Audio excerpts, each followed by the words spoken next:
Here you go, Kent. I thought you'd think this was interesting.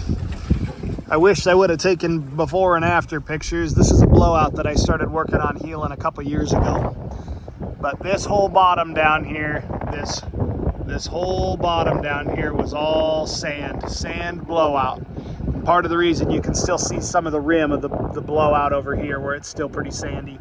And you can see the worst of it right here in the middle. But this whole low ground is a sandy blowout. I'll say 2.5 years ago. And what the wind's blowing real bad. What the issue was is there was an old water tank that sat down there in that sandy part. And when I'd put cows in here, the cows would mill around that old tank and that old junk. And I got that old junk and the tank out of there, and therefore the cows quit milling around in it. And within 2 years, all this big blue stem started coming up. This has been a sandy blowout my entire life.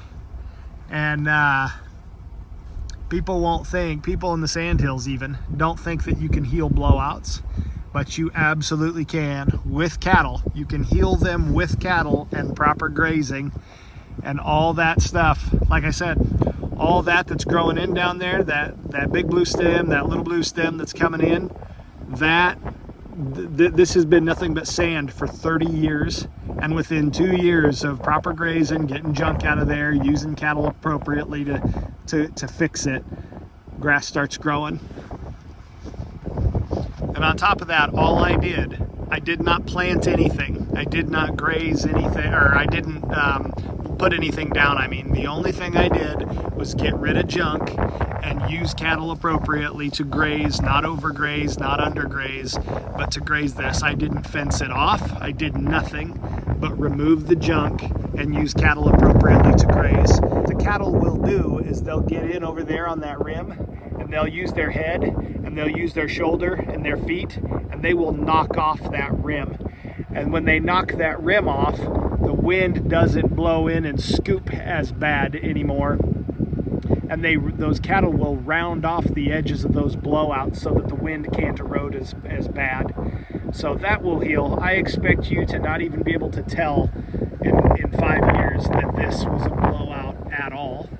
It'll just look like it'll just all be grass.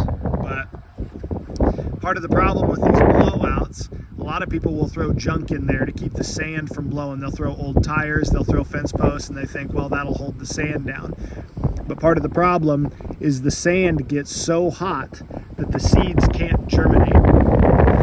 But if you cover it or can get it, the temperature lowered on really, really bad blowouts, I'll put a hay bale in there to cover it so that seeds that are already in the dirt and soil and sand can germinate and grow.